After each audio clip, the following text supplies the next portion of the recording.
topic for today, alocasia versus colocasia. What's the difference?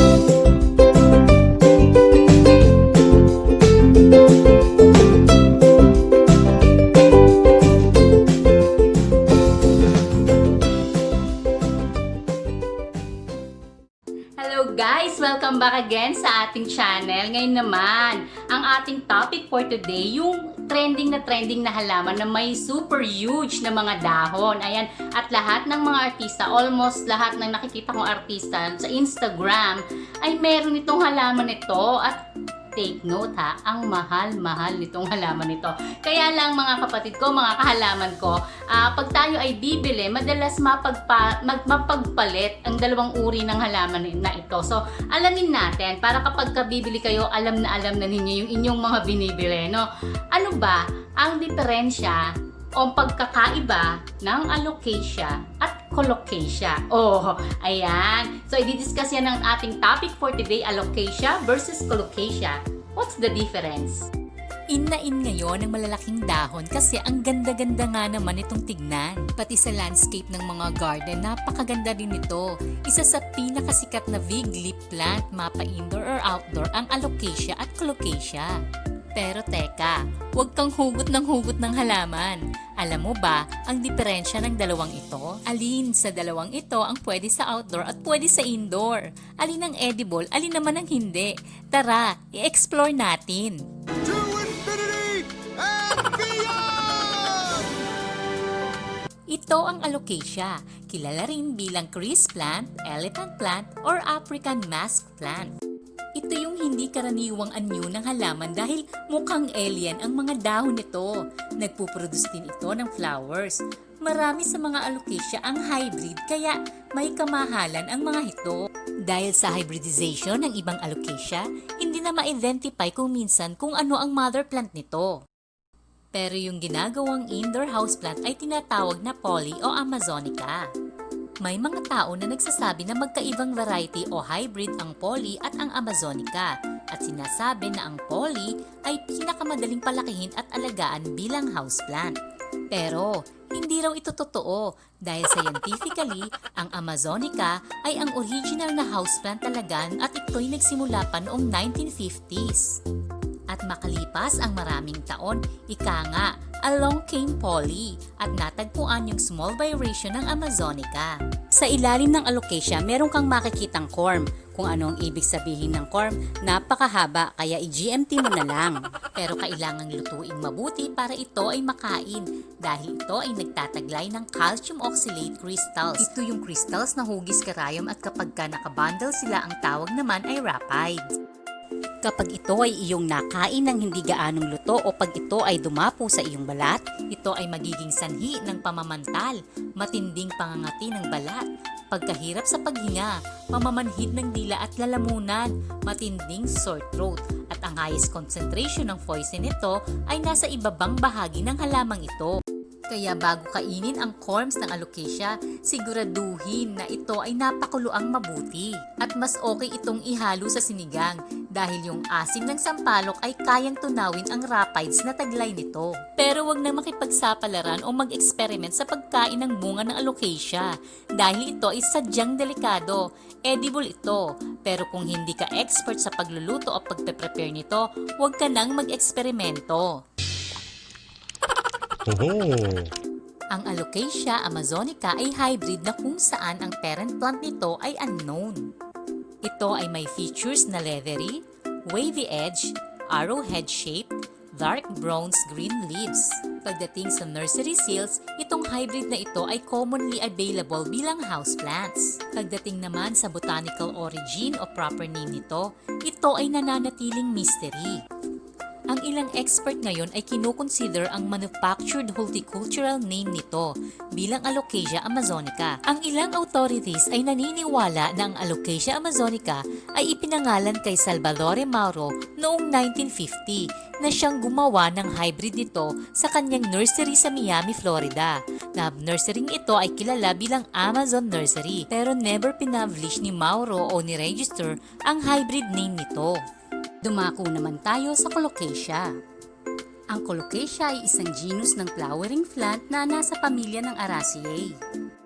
Ito ay native sa Southern Eastern Asia at sa Indian subcontinent. Ang colocasia ay kilala rin bilang taro o gabi sa Tagalog. Tinatawag din na elephant ear at cocoyam yung mga malalaking dahon ng araceae gagaya ng santosama at caladium.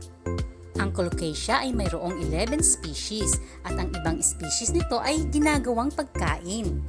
Ang Colocasia esculenta at iba pang miyembro ng lahing ito ay kinukultivate at ginagawang ornamental plant. Ang corms nito ay nakakain at ginagawa ring starch. At ang kanyang mga dahon naman ay pinatutuyo, pinakukuluan at ginagawang laing. Sa Cyprus, ang Colocasia ay matagal na nilang ginagamit nung panahon pa ng Roman Empire. Ito ngayon ay kilala sa kanila bilang colocasi. Kung tayo ay merong laing at merong gabi, sila naman ay meron ding sariling dish at ang tawag nito ay colocasi chips.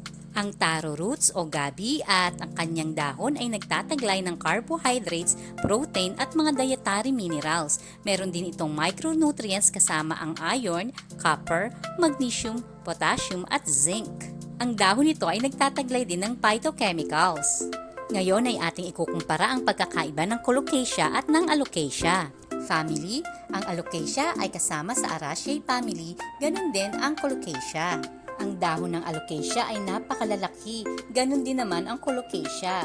Ang common name ng alocasia ay elephant ear, ganun din naman ang colocasia. Dumako naman tayo sa dahon at tangkay nito. Ang tip ng dahon ng alocasia ay naka-point upward, maliban na lang kung ito ay hybrid. Ang colocasia naman ay naka-point downward. Ang alocasia ay sa shaded area lang, samantalang ang colocasia ay dapat full sun. Ang alocasia ay hindi kayang mabuhay sa tubig, samantalang ang colocasia ay kayang mabuhay sa tubig. Ang alocasia ay mayroong tubers at rhizomes, samantalang ang colocasia, tubers lang meron siya. Ang corms o taro o gabi ng colocasia ay kinakain at ang kanyang dahon ay edible din, samantalang ang alocasia ay hindi. Kung namatay ang alocasia, hindi na ito muling nagbabalik, hindi kagaya ng colocasia na kung mamatay man ang kanyang mga dahon ay muli itong nabubuhay. Ang tubers ng alocasia ay manipis at mahaba, samantalang banded, malaki at merong maliit naman ang sa colocasia. Ang alocasia ay kadalasang ginagamit bilang ornamental plant, samantalang ang colocasia ay ginagamit bilang pagkain.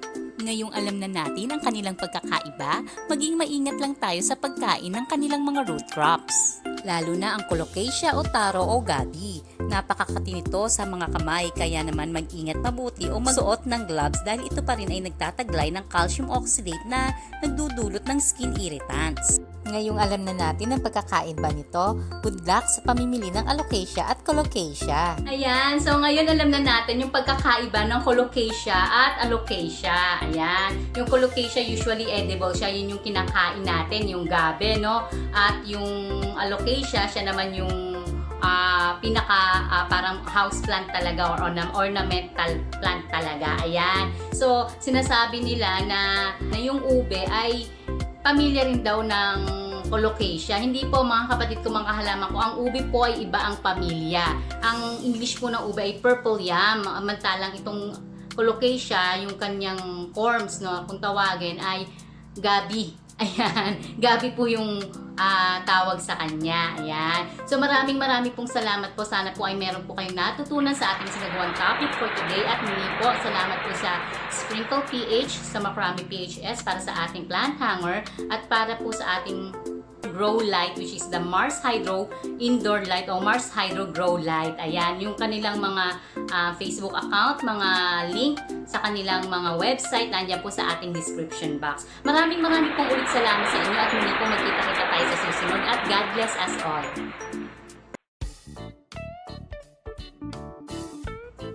So before, kailangan na ito ng full suns, pero dahil meron tayong Mars Hydro Grow Light, nag-survive siya dito sa loob.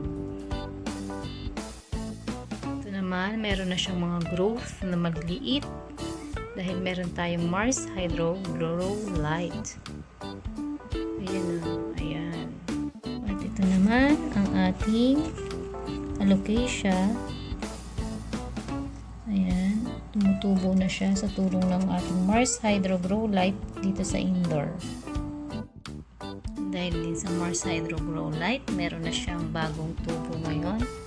At meron pa rin siya tumutubo na maliit pa. Thank you, Mars Hydro. This one, nagbo-bloom na rin. So, almost lahat ng plants ay nagbo-bloom sa tulong ng ating Mars Hydro Grow Light. At itong ating bromeliad na akala ko ay patay na, ay nag-usbong ang kanyang mga dahon. Thank you, Mars Hydro.